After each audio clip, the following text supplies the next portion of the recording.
At my wife's ultrasound appointment, the doctor's hands began trembling as he stared at the monitor. He pulled me aside to a private room, his face pale. "Sir, you need to leave immediately and file for divorce." I thought he'd lost his mind. "What? Why?" "There's no time to explain right now, but trust me, you're in danger." When I finally saw what he'd discovered, my world shattered. "If you've ever placed your trust in the wrong person type, I understand. And if possible, share your story below. I'll read every single comment." At 55, I'd built more than I ever thought possible. A real estate portfolio worth $18.5 million, a company that bore my name. A reputation in Charleston that opened doors before I knocked. But I would have traded every brick and beam to have Diane back. My first wife died 6 years ago. Cancer swift and merciless. For 2 years after I wandered through my own life like a ghost in an empty house. Then I met Linda. She was 40 when we married 5 years ago, young enough to make me feel alive again, old enough to understand grief. She moved into the historic district home Diane and I had restored together, and slowly the house felt less like a mausoleum. Last January, she told me she was pregnant. 7 months later, I sat at the head of my own dining table watching my family eat the meal Linda had prepared. My daughter Olivia, 32, brilliant Diane's ghost, in every gesture sat beside her husband Trevor. He'd been my VP at Bennett Properties for 3 years now, capable, ambitious. The son I'd never had.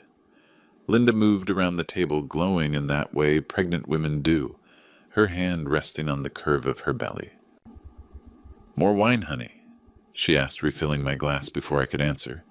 The headache that had plagued me for weeks pulsed behind my eyes.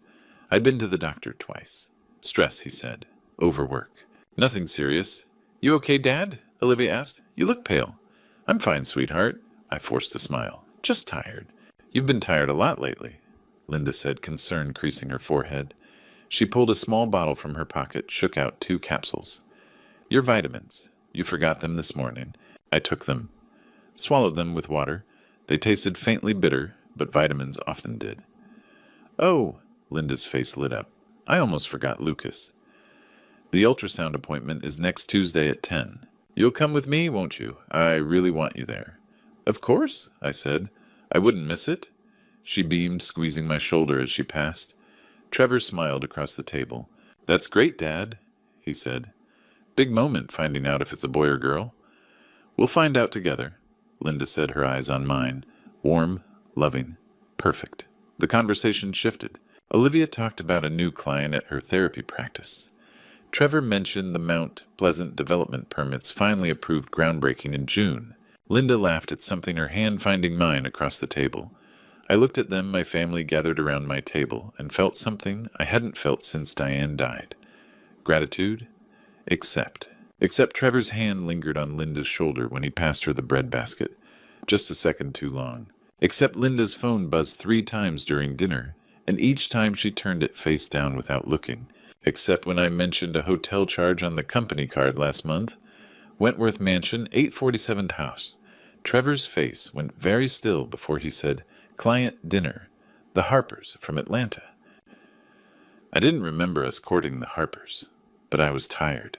The headache was getting worse, and my family was here whole and happy. I took another sip of water, not knowing I was swallowing down poison with it. 3 days later, the headaches were no longer something I could ignore. I woke that morning to find Linda already dressed. Her face creased with concern as she watched me struggle to sit up. Everything ached. My joints felt like they'd been filled with lead, and the nausea hit before my feet even touched the floor. "Lucas, you're seeing Dr. Andrew Mitchell L. today." Not a question. She was already holding my phone. "I'm calling right now." "I'm fine," I said, but even I didn't believe it anymore. The vitamins she'd been giving me weren't helping. If anything, I felt worse. "You're not fine." Her hand on my shoulder felt almost genuine. "Please, for me." Dr. Andrew Mitchell L. had been my physician for 15 years. He listened patiently as I described the symptoms. The persistent headaches, the nausea that came in waves, the exhaustion that made climbing stairs feel like summiting a mountain. "Joint pain?" he asked, pressing on my knees. I winced. "Started a few days ago." He sat back, removing his stethoscope. "Lucas, you're 55. You run an $18 million real estate empire. You just took on that Mount pleasant development.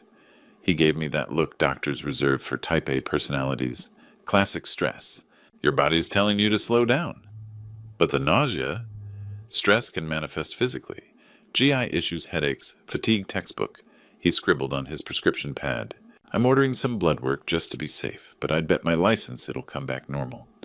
In the meantime, get some rest. Consider these if the anxiety gets worse. He handed me a script for anti-anxiety medication. Linda squeezed my hand. See, I've been telling you to take it easy.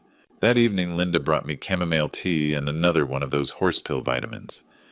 Dr. Andrew Mitchell, L., said, rest so rest. I'll handle dinner. She kissed my forehead like I was a child.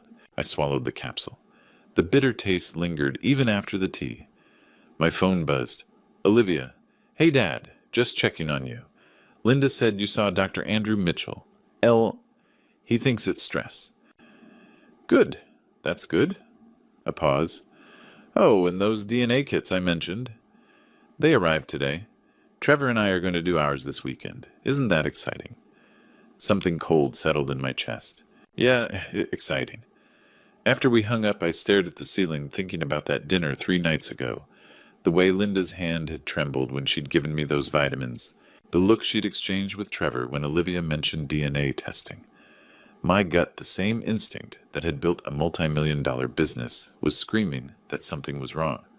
But Dr. Mitchell had said stress. Linda had said rest. And that night when she handed me another capsule, I took it without question. I took another vitamin without question. The ultrasound appointment was Tuesday morning, 10 days after that dinner. Linda had been excited all week talking about nursery colors, baby names, whether we'd learn the gender. I drove us to the medical center at Charleston Women's Health, her hand resting on mine whenever I shifted gears. I'm so glad you're here, she said as we pulled into the parking lot. This is our moment, Lucas. Our family. Our moment. Our family. The ultrasound room was dim clinical, the screen glowing blue as the technician squeezed cold gel onto Linda's rounded belly. I stood beside the bed, holding her hand, watching the grainy image flicker across the monitor. There's the head, the technician said, moving the transducer wand slowly. And the heart-strong rhythm, 140 beats per minute. Everything's developing beautifully for 32 weeks. Linda squeezed my hand, smiled up at me with tears in her eyes. I smiled back, feeling nothing but the dull throb behind my temples that had become constant. Then the technician's hand stilled. Her eyes fixed on a second monitor, one displaying lab results instead of the ultrasound image. Something in her expression changed, just for a second. Excuse me? She said, standing abruptly. Yeah, I need to get Dr. James Rutherford, L. Standard protocol, nothing to worry about? She left before either of us could ask why. Linda laughed nervously. That's never a good sign, is it? I'm sure everything's fine, I said, but my chest felt tight. 5 minutes later, Dr. James Rutherford entered 50-something silver-haired, the kind of calm, authoritative presence that had delivered half of Charleston's babies over 30 years. He glanced at the ultrasound screen, then at the lab monitor, then at me, then at Linda. Mrs. Bennett, I have good news. The baby is perfectly healthy, strong heartbeat, proper development, no concerns whatsoever. He paused. But I do need to speak with your husband privately for a moment. Just some administrative matters regarding the prenatal screening panel. Linda frowned. Administrative matters now. It'll just take a minute. Dr. James Rutherford L.O.'s tone was gentle but absolute. He gestured toward the door. I followed him into a small consultation room down the hall. The door clicked shut behind us. Mr. Bennett. Dr. James Rutherford, L's voice, was quiet professional. As part of our standard prenatal care, we run a comprehensive screening panel. One component is paternity confirmation, helps ensure accurate medical history for the child. He turned his computer screen toward me. The results came back this morning. I stared at the lab report. Bold letters across the top, paternity screening results. Biological father match identified in system. Donovan Trevor M., 99. 97% probability reference. Sample Employee Wellness Program. March 2025. The words blurred, refocused, blurred again. That's my son-in-law, I heard myself say. I know. Dr. I. James Rutherford Elwold's voice was steady, but his eyes held something that looked like carefully controlled anger. His DNA from Bennett Properties Employee Health Screening is in our database. The markers are a conclusive match. Mr. Bennett, I'm very sorry. The room felt airless. Does she know you've told me? No. The results were flagged for my review only. I wanted to speak with you first. Don't tell her. The words came fast, instinctive. When we go back in there, you tell us it's a healthy baby boy and everything is perfect. Nothing else. Dr. James Rutherford L. studied my face for a long moment.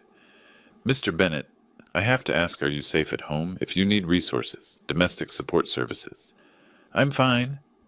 I stood legs unsteady. Just give me 1 minute. Then we go back and this conversation never happened. I stood alone in that consultation room, staring at Trevor's name on the screen, while 30 years of building a life, a company, a legacy, collapsed into a single undeniable truth. My wife was carrying my son-in-law's child, and the vitamins she'd been giving me for 3 months, the ones that made me weaker every day, suddenly made perfect, terrible sense. I walked back to the ultrasound room, smiled, kissed Linda's forehead. Everything okay? She asked. Perfect, I said. It's a boy. She cried happy tears. I held her hand while Dr. James Rutherford L. finished the scan, printed photos, offered congratulations. I drove us home, made lunch, admired paint swatches. And when Linda left for her prenatal yoga class that afternoon, I sat in my home office staring at the ultrasound photo of a baby who wasn't mine, and called the one person I'd trusted for 30 years. Robert, I said when my attorney answered, I need the best private investigator you know, and I need him today. 2 days after the ultrasound, I unlocked my home office and closed the door behind me. Linda was out another prenatal appointment, though now every appointment, every yoga class, every errand felt like a lie I'd been too blind to see. I spread everything across my mahogany desk. Bank statements, corporate credit card logs, calendars, phone records, keycard access reports. Everything I could pull without raising suspicion. If Trevor was the father, and the DNA said he was 99.97% certainty, then there had to be a timeline, a window of conception, proof beyond the clinical numbers on Dr. James Rutherford. Screen. I started with Linda's pregnancy announcement. Mid-January, she'd told me she was 10 weeks along. Tears in her eyes, hand on my chest. Voice soft with wonder. We're having a baby. 10 weeks in January meant conception in early November. November. I pulled up my calendar app. November 14, 16, 2024, Columbia, South Carolina. The Commercial Real Estate Development Summit. I'd given a keynote on adaptive reuse projects. Gone 3 full days, 2 nights. I remembered because Olivia had called me from Atlanta. That same weekend she'd driven down to visit her college roommate, hadn't wanted to miss the trip despite my being away, which meant Trevor had been in Charleston. Alone. I opened the Bennett Properties Corporate American Express statement. Scrolled to November. November 14th, 6th, 23 p.m., Wentworth Mansion. $847. Merchant Code Lodging. Coded as Client Entertainment. Harper Prospect Dinner. November 15th, 8:47 p.m., Hall's Chop House. $312. Coded as Client Entertainment. Harper Follow-Up. The Harpers. The Atlanta development family I'd mentioned at that dinner weeks ago, the ones Trevor claimed to be courting. Except we'd never landed the Harpers. Never even got a second meeting. Because there was no meeting. I cross-referenced Trevor's keycard access logs at the Bennett Properties building. November 14th, out at 3:47 p.m. November 15th, no building entry recorded. November 16th, in at 9:15 a.m. 2 full days unaccounted for. 2 days at Wentworth Mansion while I was in Columbia and Olivia was in Atlanta. I checked Linda's personal credit card statements. November 14-16, no charges, no spa, no hotel, no restaurants, nothing. She'd told me she was having a spa weekend with college friends from Clemson. Girls' weekend, she'd said. Massages and wine and catching up. No transaction history. No evidence she'd gone anywhere at all. I kept digging. December, January, February, March. The pattern emerged like cracks, spreading through ice. December 8-9. I was in Atlanta, meeting with institutional investors about the Mount Pleasant mixed-use development. 2 days overnight stay. Trevor's Amex Kiowa Island Resort, $623 coded, Client retreat. Strategic planning. Olivia's work calendar showed she'd been covering evening clients those nights. Linda's statement blank. She told me book club at Jennifer's house. January 12th. I'd had outpatient surgery for a torn meniscus minor procedure, but Linda had insisted on staying home to take care of me and make sure I rested. I'd been grateful, except the corporate Amex showed a charge that night. Renaissance Charleston, $287. Trevor's note. Working late on Mount Pleasant permits grabbed a room to avoid the late drive home.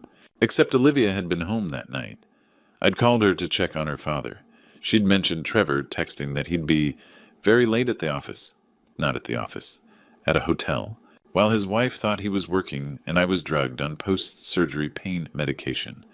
February 20th, Olivia's birthday dinner at Peninsula Grill. Family celebration. Except Trevor had arrived 30 minutes late, apologizing for a work emergency with the contractor.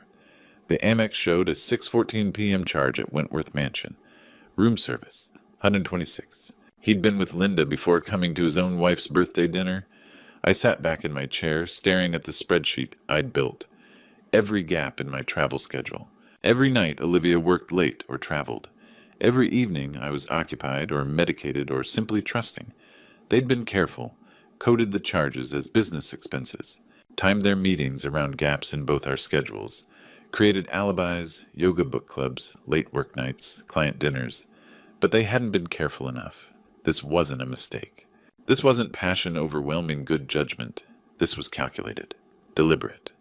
A months-long affair timed precisely around my absence and my daughter's availability.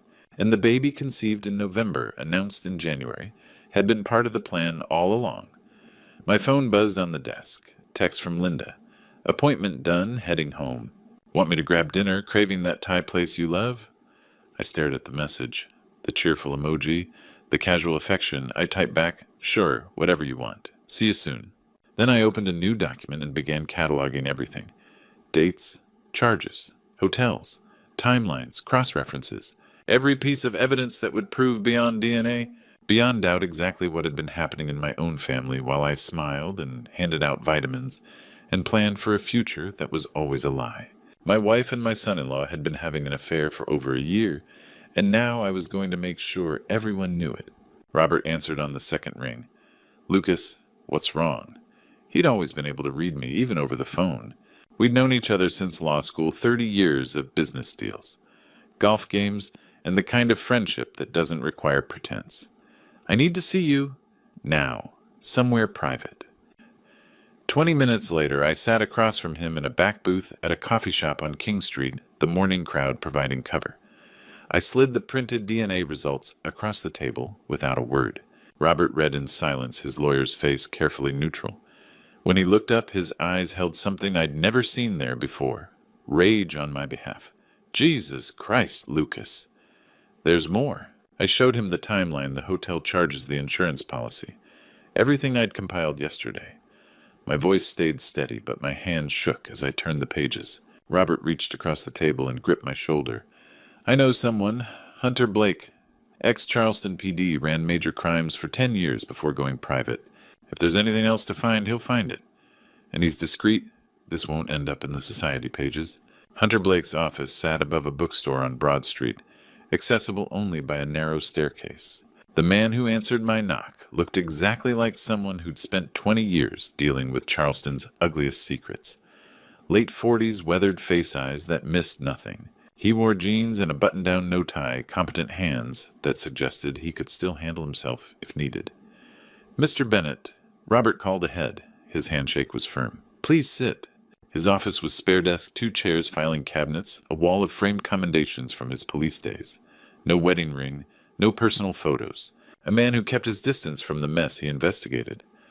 Tell me what you need, he said, pulling out a legal pad. I walked him through it. The DNA results. The timeline. Trevor and Linda's affair, the hotel charges, the insurance policy. He took notes in efficient shorthand, asking occasional questions that showed he was already thinking 3 steps ahead. Access, he said when I finished. I'll need everything financial record schedules. Phone bills if you can get them without tipping them off. Corporate accounts, personal accounts, credit cards. He paused, studying me with those sharp eyes. And I'll need to ask you something personal. How long have you been feeling sick? The question caught me off guard. What? You're pale. You've rubbed your temple twice since you sat down. Your hands are shaking. His voice was matter of fact, not accusatory. How long? 3 months, maybe longer. Headaches, nausea, fatigue. My doctor said stress. Hunter's expression didn't change, but something flickered in his eyes. We're going to add a medical investigation to the scope. Background check on Linda Bennett. Full workup, every place she's lived, every name she's used. Financial forensics on Trevor. And I want a complete accounting of everything you've ingested in the last 3 months. You think? I think I don't believe in coincidences. He slid a contract across the desk. 15,000 retainer. I work fast, I work quiet, and I work thorough. Nobody knows I'm looking unless you want them to know. I signed without hesitation. As I left descending the narrow stairs back to Broad Street, my phone buzzed. Linda, where are you? I'm worried about you. I stared at the message, then typed back, meeting with contractor. Home soon, my first lie to her. It wouldn't be my last. 3 days later, Hunter called while I was pretending to review blueprints at home. Linda had gone to another doctor's appointment or so, she said. Lucas, you need to come to my office, and you should sit down when you get here. I was there in 15 minutes. Hunter's office felt smaller than I remembered. Manila folders spread across his desk, like a dealer's hand. He stood when I entered, his expression carefully neutral. Sit, he said quietly. He opened the first folder and began laying out photographs. 8x10s color time-stamped. Each one a small detonation. May 18th, 2025. 2:30 p.m. Wentworth Mansion Hotel. Linda's silver Mercedes in the parking lot. Trevor's black Audi beside it. The next photo showed them between the cars, his hand on her lower back, her face turned toward his. The third captured the kiss, not a peck. The kind of kiss that spoke of practice, of familiarity. They arrived separately within 5 minutes, Hunter said. Standard procedure for people trying not to be seen. More photos tracked them through the lobby. Trevor's hand found hers as they waited for the elevator. In the elevator camera, his hand in her hair, her body pressed against his despite her rounded belly. 2:47 p.m. Third floor hallway, room 307. Trevor opened the door. Linda went in first. The door closed. 5:15 p.m. Same hallway. They emerged separately. Linda first checking her phone, smoothing her dress. Trevor, 2 minutes later, adjusting his tie. I couldn't breathe. This was Wednesday, 3 days ago. While I'd been at the Mount Pleasant site actually working, the room was charged to this. Hunter slid a credit card statement across. Bennett Properties Corporate American Express. Trevor M. Donovan. Line item Wentworth Mansion Hotel. Client entertainment. $487. That's embezzlement, Hunter said. Using company funds for personal expenses? Felony? I stared at the photos. Linda's hand on Trevor's chest. Trevor's fingers in her hair. The easy intimacy of it. This wasn't just sex.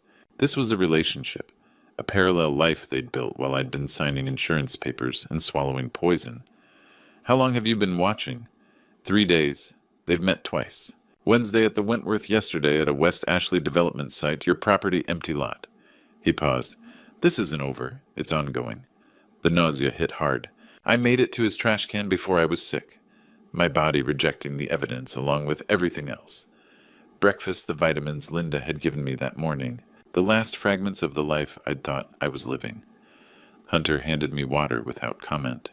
There's more, he said when I could sit up. I started the background check on Linda.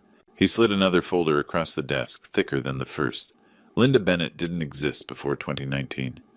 I looked at him, not understanding. I mean literally. No credit history. No employment records. No address history. Nothing. She appeared out of thin air the year before she met you. His eyes held mine. That's not normal. That's not possible. Unless she's using a stolen identity. The photos on the desk seemed to multiply. Trevor's hand in Linda's hair. The time stamped 3 days ago. The embezzlement charges. The insurance policy. The baby that wasn't mine. And now this, my wife, wasn't even who she said she was. Who did I marry? I whispered. That's what I'm going to find out. But first I had to tell my daughter her husband was a traitor. I texted her that evening, can you meet me tomorrow? Just us. I need to talk about your mother's jewelry. A lie, but a necessary one. Trevor couldn't know.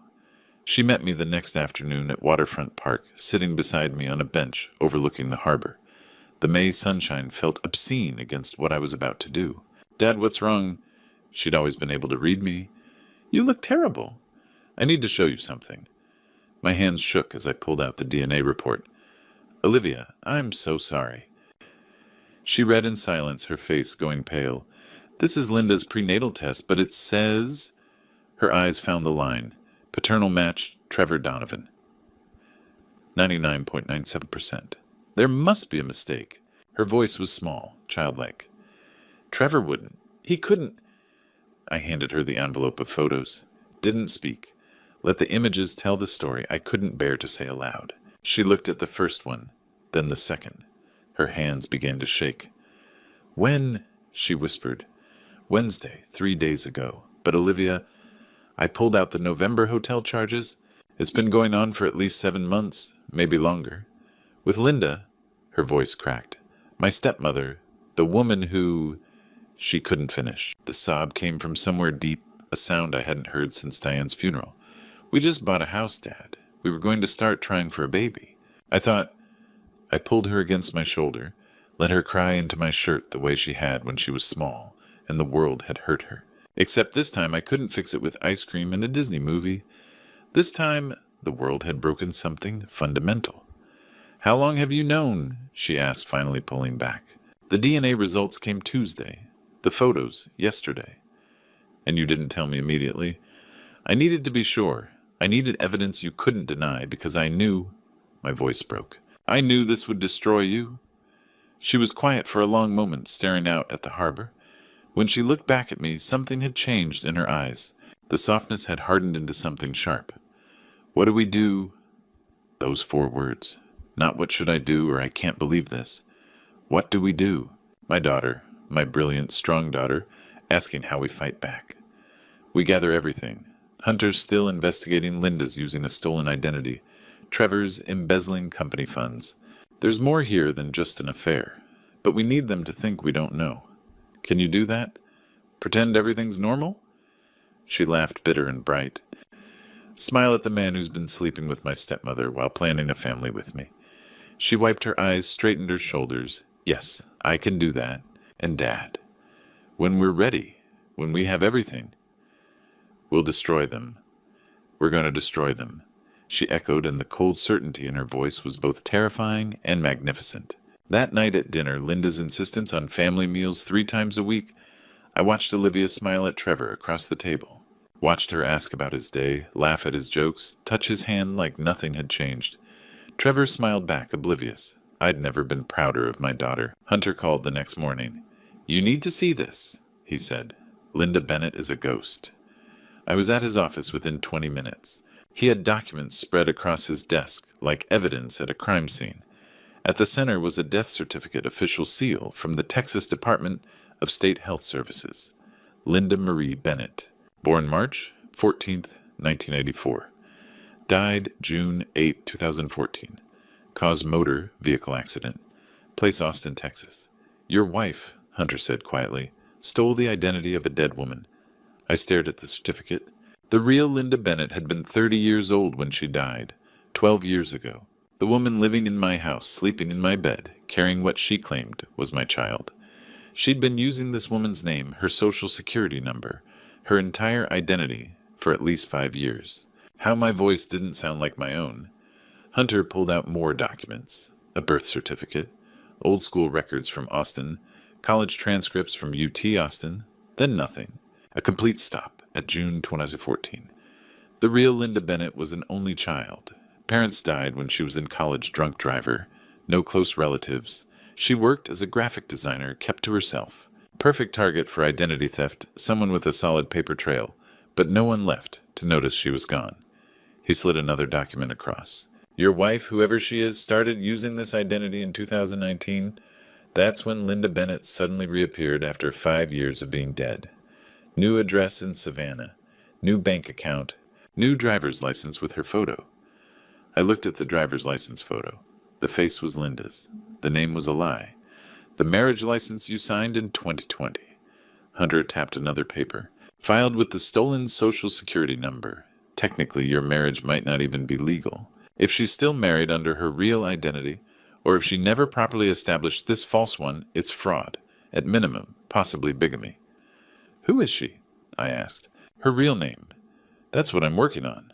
I found some digital footprints, online accounts, that seem to link back before 2019. A Michelle Torres shows up in some databases. Similar age, similar appearance. But that could be another stolen identity. This level of sophistication. He met my eyes. Lucas, she's done this before. This isn't amateur hour. This is someone who knows how to disappear and reappear as someone else. That takes practice. The room felt too small. I'd married a stranger. Worse than a stranger, someone who professionally deceived people, who stole identities. Like most people, changed clothes. Someone who'd targeted me deliberately. When we met, I said slowly, at that charity auction in 2019. She told me she was new to Charleston, just moved from Atlanta for a fresh start after a bad breakup. Probably all lies, Hunter said. Every story she's told you, every detail about her past, assume it's fiction. We don't know who this woman is, where she's really from, or what her real history looks like. What about criminal records? Can't check without knowing her real name. But if I had to bet she has a history, you don't learn to forge documents and steal identities this cleanly without prior experience. And Charleston's not cheap. Before she met you, she had to be getting money from somewhere.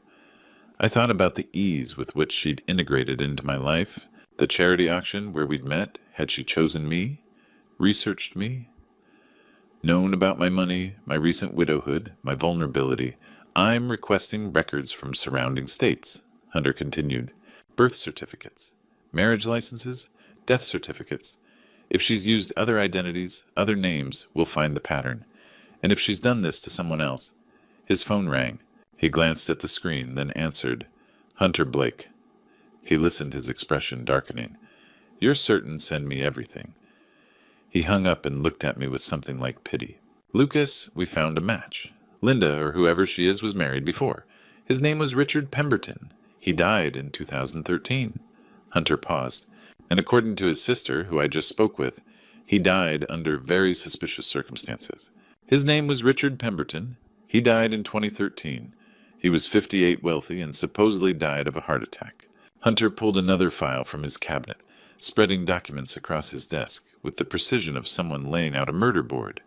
Richard Pemberton, commercial real estate developer in Austin, Texas. Net worth $8 million when he died. He slid across a photo a man with gray at his temples and kind eyes. He looked like I might in 3 years. He married Linda Beaumont in January 2011. Hunter tapped a marriage license. They met at a charity function in 2010, 6 months after his wife died of cancer. Linda told him she was an interior designer, new to Austin after divorce. All lies, I said. All lies. Within a year, Richard started getting sick. Headaches, nausea, joint pain, extreme fatigue. Sound familiar? Hunter met my eyes. His doctors said stress over work. Standard blood panels came back normal. They prescribed anxiety medication. My hand went to my temple. What happened? He died 18 months after they married. February 2013. Cardiac arrest, acute organ failure. Linda had him cremated within 48 hours. Hunter paused. No chance for a second opinion. No retesting. No exhumation. And the money. $8 million to Linda. His sister Amanda contested, claimed undue influence.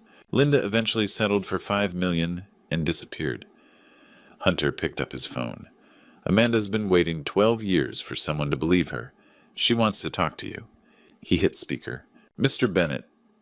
A woman's voice, Texas accent, exhausted and angry. Amanda Pemberton. Hunter says you're married to the woman who killed my brother. I'm sorry. Richard called me 2 weeks before he died. Said he felt like he was dying. I told him to go to the hospital, but Linda convinced him it was just stress. Her voice broke. Mr. Bennett, does your wife give you vitamins? The floor dropped. Yes. Richard took vitamins every morning. Linda insisted. After he died, I had the bottle tested, spent my own money because the police wouldn't listen. It was clean. She'd replaced whatever she'd been giving him. Amanda's voice hardened. Don't take anything she gives you. Not food, not drinks, nothing. And for God's sake, don't let her cremate you. Hunter ended the call. The office was silent except for my ragged breathing. Lucas, Hunter said quietly, your headaches. When did they start? 3 months ago, maybe longer. When did you update your will? I stared at him. January. Linda asked me to add life insurance. $5 million. She said it was for the baby. Hunter stood. We need a toxicology screen? Today, private lab confidential. His eyes were grave. And Lucas, stop taking anything Linda gives you. Not her vitamins, not her tea, nothing that passes through her hands. I nodded, but my mind was on that photo. Richard Pemberton, 58, trusting dead. I'm not sick, I said. I'm being murdered. I went home each night and pretended everything was normal. Smiled at Linda over dinner. Declined her vitamins with excuses. Stomach spin-off. Trying to eat better first. She frowned but didn't push. She thought she had time. Hunter called at 8 a.m. on the second day. Lucas, get to the lab. Dr. Andrew Mitchell was in his early 50s, gray-haired, with the calm manner of someone who delivered difficult news too many times to sugarcoat it. Hunter stood by the window. Mr. Bennett.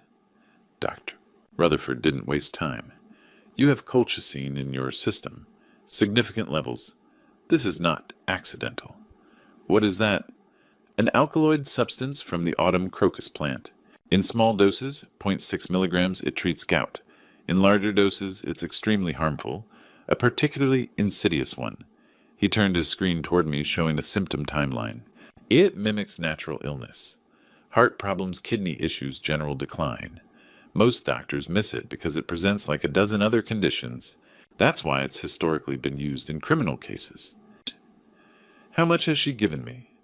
Based on your blood levels and symptom timeline, I'd estimate 2 to 3 milligrams daily for 12 to 14 weeks. 4 to 5 times the therapeutic dose administered consistently. He met my eyes.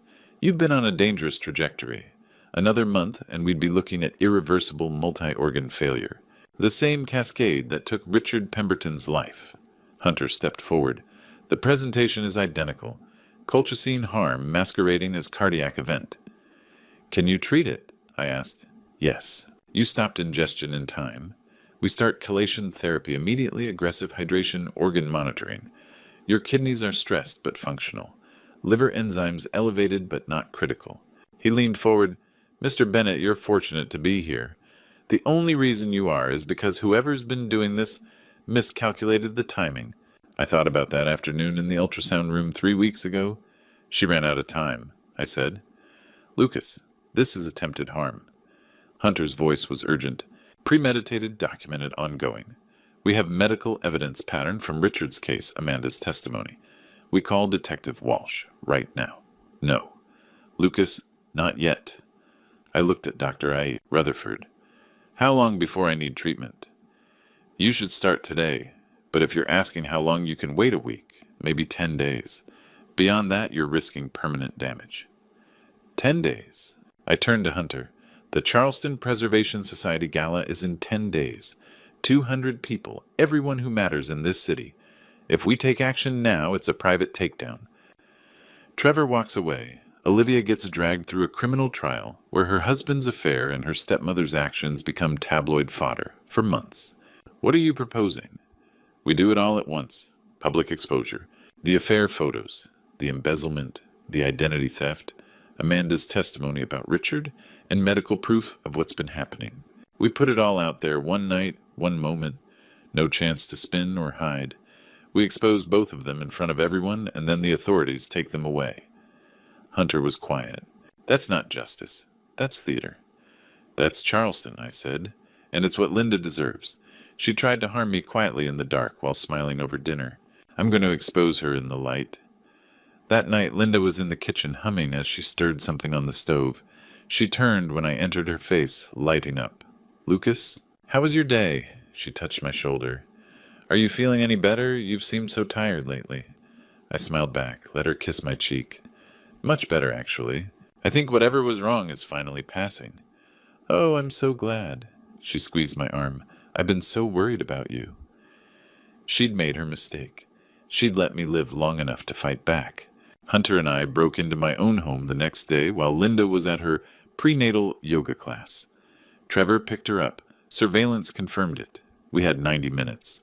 Let's move, Hunter said, pulling on latex gloves. He handed me a pair. My own house felt foreign. Every room Linda touched now seemed contaminated, dangerous. We headed straight for the primary suite. Her bathroom, her closet, her private spaces. Hunter worked methodically. Bathroom first. Medicine cabinet vanity drawers, the small lock cabinet beneath the sink. He pulled out a leather toolkit, selected a pick, and had the lock open in 30 seconds. Here. His voice was quiet, controlled. Inside an amber prescription bottle labeled Vitamin B Complex Bennett, Properties Wellness Program. The pharmacy label looked legitimate. Hunter pulled out a field test kit. Small vial, reagent strip. He opened the bottle, carefully extracted one capsule, broke it open. Applied the reagent. The strip turned dark blue within seconds. Colchicine, he said. Positive. This is your evidence. He photographed the bottle from every angle, label, contents placement, then returned it exactly where he'd found it. We kept searching. Linda's nightstand, locked. Hunter picked it. Inside a burner phone, encrypted. He connected a device, began copying data.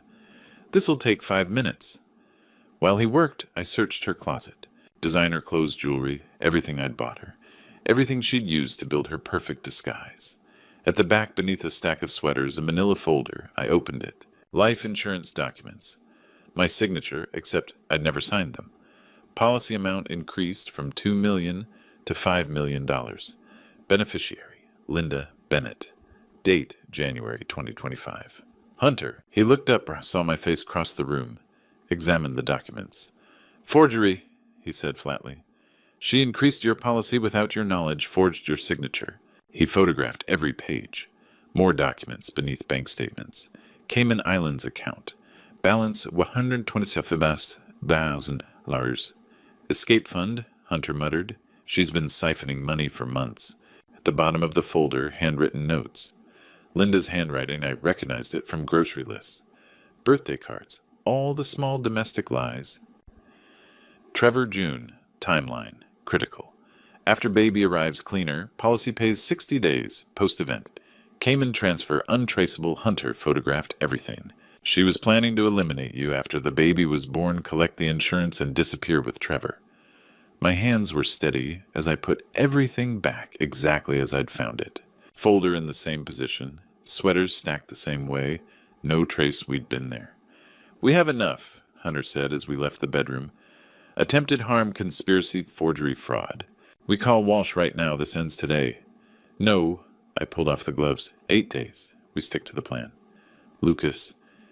She spent months planning this, months smiling at me while dosing me with that substance, months pretending to be pregnant with my child while carrying my son-in-law's baby. I met his eyes. She gets exposed in front of everyone. Then she gets arrested. Hunter exhaled slowly. 8 days. That night, Linda handed me a capsule at dinner. Your vitamin, honey? She said, smiling. You're looking so much better. I think they're really helping. I smiled back, took the capsule, pretended to swallow with a sip of water, palmed it instead. After dinner, I went to the bathroom and flushed it, watched it disappear. For the first time in 3 months, I went to bed, knowing I wouldn't wake up weaker. 8 days. The Charleston Preservation Society annual gala was 8 days away. 200 of the city's elite would be there, including Linda, Trevor, Olivia, and me. We met at Hunter's office, first me, Hunter, Olivia, and Robert Fleming. The evidence covered Hunter's desk, like pieces of a puzzle, finally coming together. Surveillance photos, toxicology reports, forged insurance documents, bank statements from the Cayman account. Amanda Pemberton's testimony about Richard. This is enough, Robert said quietly. He was my oldest friend, my business attorney for 30 years. More than enough. We can go to Detective Walsh today. No. I met his eyes. They tried to destroy me quietly in the dark, while smiling at me over dinner. I'm going to expose them in the light in front of everyone they tried to fool. Olivia touched my hand. Dad's right. Charleston society will finish what we start. They'll be pariahs, unemployable, toxic. Hunter leaned back. Walk me through it. The gala. I pulled out the event schedule. 7:30 cocktail hour, 8:15 dinner, 9 p.m. I'm scheduled to give remarks thanking sponsors. Recognizing donors. Standard foundation speech. That's when we do it, Hunter said. That's when we do it. I nodded. I give my speech. Then I make an unexpected announcement. Hunter, you'll control the AV system. The ballroom has 3 large screens for presentations. When I give the signal, you put the evidence up. Every photo, every document, every piece of the puzzle. And then, Robert asked, and then Detective Walsh and his team, who will be waiting outside, come in with arrest warrants. Attempted harm conspiracy, embezzlement, identity theft, forgery fraud. I looked at each of them. It happens all at once. No time to spin, no time to hide. 200 witnesses. Olivia's voice was steady. I want to be there. I want them to see my face when they realize we know everything. Sweetheart? No, Dad. Her eyes hardened. I've been pretending for 2 weeks that my husband isn't having an affair with my stepmother, that he isn't planning to harm my father. I've smiled at him over breakfast, kissed him good night, acted like nothing's wrong. I can handle one more night, and I want to be there when it ends. Hunter pulled out a floor plan of the venue. Olivia sits near the exit here. When Lucas makes the announcement, you leave immediately. Security will escort you out a side door. You don't wait for the confrontation. Agreed, she said. Robert made notes. I'll coordinate with Detective Walsh. The warrants need to be ironclad, no procedural errors they can exploit later. Timeline? Hunter asked. 7 days, I said. We finalize the presentation, confirm Walsh's team positioning, brief venue security. Linda and Trevor can't know anything's changed. Hunter's phone buzzed. He glanced at it, frowned. What? I asked. Surveillance update. He looked up. Linda's been making calls to private maternity nurses. She's planning something. The baby's not due for 6 weeks, Olivia said. Plans change, Hunter said quietly. We need to be ready for anything. 7 days later, Linda went into early labor. The call came at 2 a.m. one day before the gala. Lucas, it's time, Linda said, her voice tight. The baby's coming. I drove her to MUSC maternity in silence. Her hand gripped mine during contractions tight enough to hurt. I thought, this is the last time I'll touch her as my wife. You're so calm, she said between breaths. I knew you'd be strong for me. Strong, the word felt obscene. Labor lasted 6 hours. Linda insisted I stay in the room. I need you here. I can't do this without you. And I stayed because leaving would break the facade. I held her hand, counted breaths, watched the monitors. At 8:47 a.m., a baby boy was born. 7 pounds, 2 ounces. Healthy lungs, his cry filled the room immediately. The nurse cleaned him, wrapped him in a blue blanket, placed him in Linda's arms. He's beautiful, Linda whispered, tears streaming down her face. Lucas, look at him. He has your nose. I looked at my son, except he wasn't my son. I saw Trevor in the shape of his eyes, the set of his mouth. But I also saw an innocent child who hadn't asked to be born into this web of lies. He's perfect, I said, and I meant it. The baby was perfect. Blameless. Linda smiled. What should we name him? Let's wait, I said gently. Make sure you're both healthy first. 2 hours later, Trevor arrived. I wanted to be here for Olivia and Dad, he said, embracing me with practiced warmth. Congratulations, Lucas. This is incredible. Olivia came with him. Her face was composed, but I saw the fracture lines. She hugged Linda, cooed over the baby, played her role flawlessly. Trevor held the baby.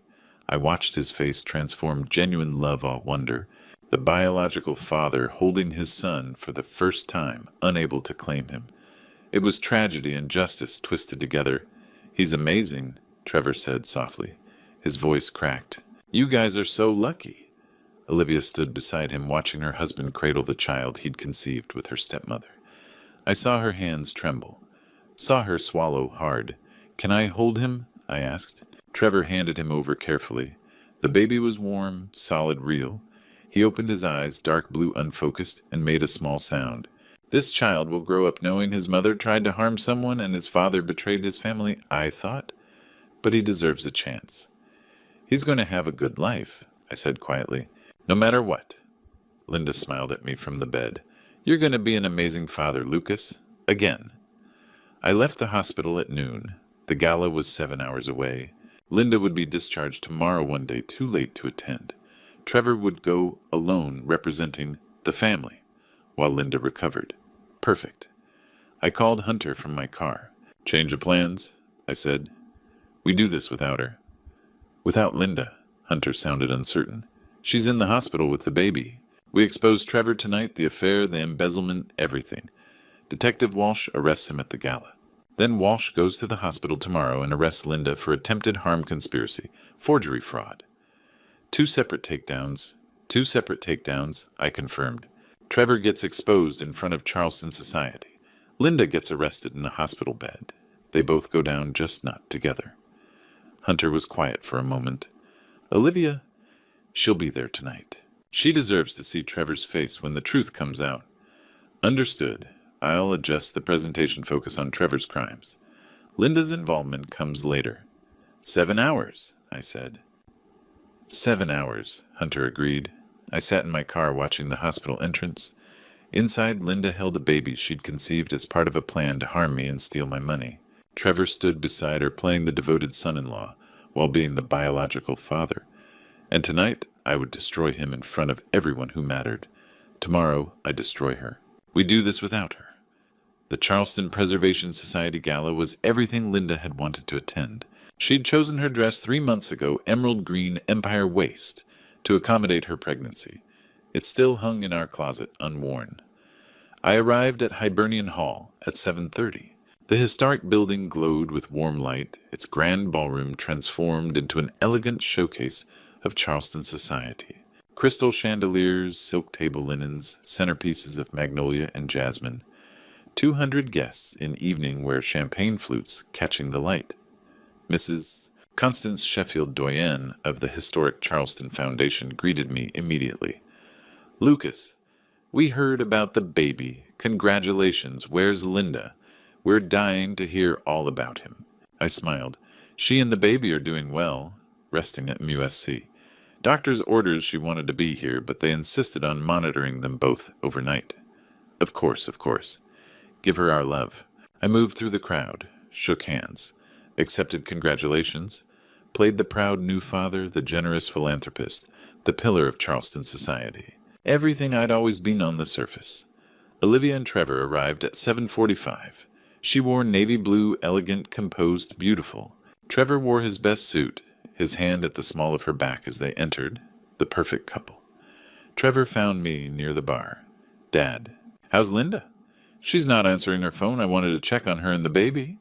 She's sleeping, I said easily. Hospital kept her phone so she could rest. You know how she is. She'd be texting everyone if they let her. He laughed, but I saw the tension in his shoulders. Something was off. He felt it, but couldn't identify it. You okay? I asked. Yeah, just big day yesterday. Lots on my mind. He glanced around the ballroom. Company, business, the baby, everything. Well, enjoy tonight, I said. You've earned it. Cocktail hour flowed into dinner. I sat at the head table with the mayor, the president of the Preservation Society, Robert Fleming. Olivia and Trevor were 3 tables away, close enough for me to see them far enough to maintain appearances. I scanned the room. Hunter was in the AV booth on the second-floor balcony. He caught my eye, gave a subtle thumbs up. Ready. Detective Walsh was outside with 4 officers, warrants in hand, waiting for my signal. Dinner was served she-crab soup shrimp and grits pecan tart. Charleston's finest. I barely tasted any of it. Olivia sat across from Trevor, laughing at something Mrs. Patterson said. She caught my eye. A flicker of connection, silent communication across the ballroom. We can do this. At 9 p.m., the society president stood, tapped her glass. Thank you all for being here tonight. Before we conclude, I'd like to invite our most generous sponsor, Mr. Lucas Bennett, to say a few words about this year's preservation initiatives. Polite applause, expectant faces.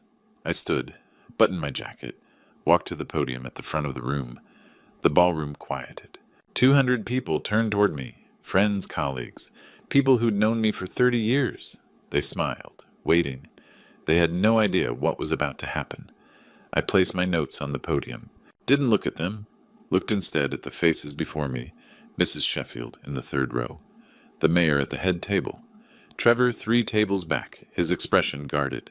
Olivia beside him, her hands folded perfectly still. Hunter's silhouette in the AV booth backlit by equipment screens. Detective Walsh's team outside ready. I gripped the edges of the podium. Good evening, I said. Thank you for being here. I want to start by talking about trust. What it means to build something, to believe in someone, to invest in a future together. The room was silent, attentive. I looked directly at Trevor, and what it means when that trust is broken. They had no idea. I adjusted the microphone. Thank you for being here. I want to talk about preservation, but not the kind you're expecting. Polite chuckles, expectant faces. 5 years ago, I remarried. Linda brought light back into my life, or so I thought. Yesterday, she gave birth to a baby boy. My son, I believed. I let the word hang. But 3 weeks ago, I received a DNA test result, sent to me by mistake. I nodded to Hunter. The first image, please. The screens flickered to life.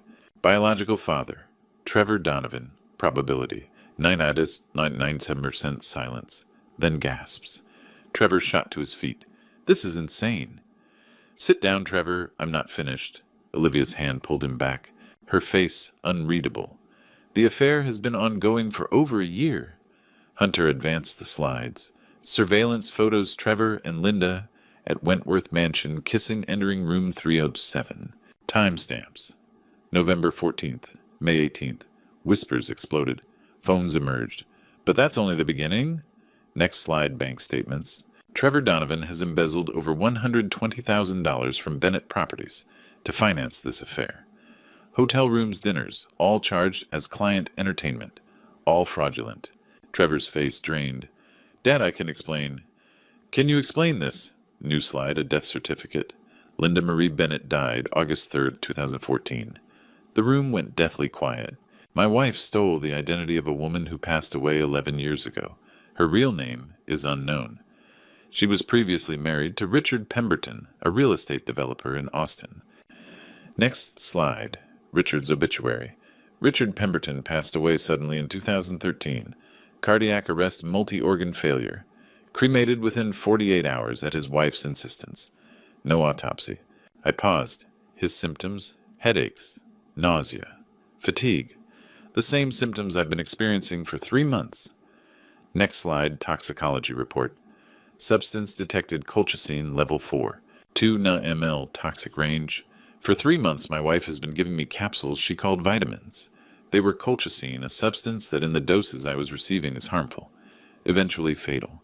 Mrs. Sheffield sobbed. Phones were up recording. Linda planned to end my life, collect $5 million in life insurance she forged my signature to increase and disappear.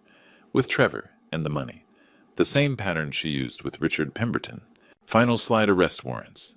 Linda Bennett, a.k.a. Michelle Torres. Trevor Donovan. Detective Walsh, they're yours. The doors opened. Walsh entered with 4 officers. Trevor tried to run. Officers were on him immediately. Trevor Donovan, you're under arrest for embezzlement, conspiracy, and fraud. Trevor's hands were cuffed.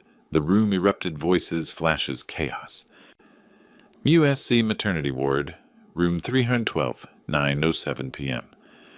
Linda sat propped up in bed, the baby sleeping in the bassinet beside her. She'd changed into her own silk pajamas. The hospital gown was too ugly. She scrolled through her phone, looking at text messages from friends asking about the baby.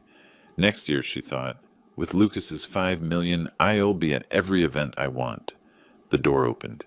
She looked up, expecting a nurse. Instead, 2 uniformed officers entered. Detective Walsh behind them, his expression neutral. Linda's smile froze. What's going on? Is something wrong with my husband? Linda Bennett, or whatever your real name is, you're under arrest. Walsh's voice was flat professional. What? She sat up straighter. Arrest for what? Attempted harm, conspiracy, identity theft, fraud, and forgery. Walsh nodded to the officers. Read her rights. This is insane, Linda's voice rose. I just had a baby. You can't. Your husband just exposed everything in front of 200 people at Hibernian Hall, Walsh said. The affair with Trevor Donovan, the embezzlement, the fact that you're not Linda Bennett, she died in 2014, Richard Pemberton, the colchicine poisoning. He held up his phone, showing a video of Lucas at the podium. It's over. Linda's face went white, then red. Her hands clenched the sheets. Trevor, already in custody. Arrested 7 minutes ago. For a moment she said nothing. Then her expression shifted, shock dissolving into cold, calculated fury. I want a lawyer. You'll get one. Walsh gestured to the officers. Take her. One officer stepped forward with handcuffs. Linda held out her wrists, her jaw tight, her eyes burning. As they cuffed her, she glanced at the baby, her insurance policy, her golden ticket. Gone. What about my son? She asked. Hospital Social Services has custody until family court determines placement, Walsh said. He'll be safe. They let her out. She didn't look back. Hibernian Hall, 9:15 p.m. Olivia stood. Someone handed her a microphone. Trevor. Her voice was clear, steady, devastating. I loved you. I trusted you. I wanted a family with you. You destroyed that. She paused. I'm filing for separation tomorrow, and I thank God we never had children together. The room burst into applause. Mrs. Sheffield rushed to embrace her. The mayor shook my hand. Robert Fleming appeared at my side. My phone buzzed. Text from Walsh Linda in custody. Baby safe. Both suspects transported. It's done. As they led Trevor out in handcuffs, he looked back at me. Not with anger. With something that looked almost like relief. The story hit every news outlet by midnight. Charleston real estate mogul exposes wife's conspiracy at charity gala. I woke the next morning to over 200 text messages. News vans lined the street outside my house. My phone rang constantly. Reporters, old friends, curiosity seekers. Robert Fleming arrived at 8 a.m. Don't say anything to the press, he said firmly. Not a word. I'll handle statements. You focus on recovery and Olivia. The arraignments happened within 48 hours. Linda appeared via video from the detention center. Orange jumpsuit hair pulled back, no makeup. She looked nothing like the woman who'd smiled at me over dinner for 5 years. The judge denied bail. Flight risk is extreme. Defendant used a stolen identity, has unknown true name access to offshore accounts. Remanded to custody pending trial. Linda's face remained blank, cold, calculating. Trevor's arraignment was in person. His parents sat in the back row, his mother crying, his father stone-faced. Bail set at $500,000. They paid it. Then outside the courthouse, his father made a statement to the press. We are horrified by our son's actions. He has brought shame to our family. We will cooperate fully with authorities. Public disownment, swift and brutal. Olivia filed for separation 3 days after the gala. Fraud, infidelity, emotional harm, Robert explained as he reviewed the paperwork. South Carolina allows expedited proceedings in cases of documented infidelity. 30 days uncontested. Trevor's not fighting it. His lawyer advised him not to. Good, Olivia said quietly. She signed the papers without hesitation. I watched her hand move across the page, steady, certain. My daughter was stronger than I'd ever given her credit for. The baby remained in state custody. Hospital Social Services has temporary guardianship, Robert explained. Trevor's parental rights are under review. His criminal charges complicate things. Linda's rights will be terminated given the charges against her. What happens to him? I asked. Foster care most likely, then adoption if parental rights are fully terminated. I thought of the baby, 7 pounds, 2 ounces, dark blue eyes. Innocent, blameless. He deserves a good family, I said.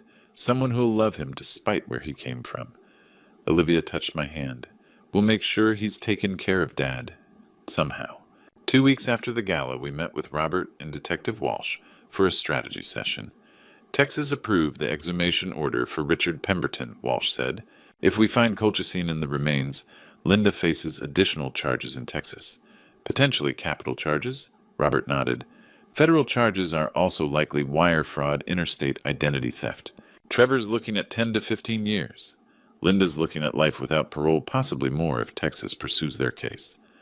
Her real name? I asked. Still unknown, Walsh admitted.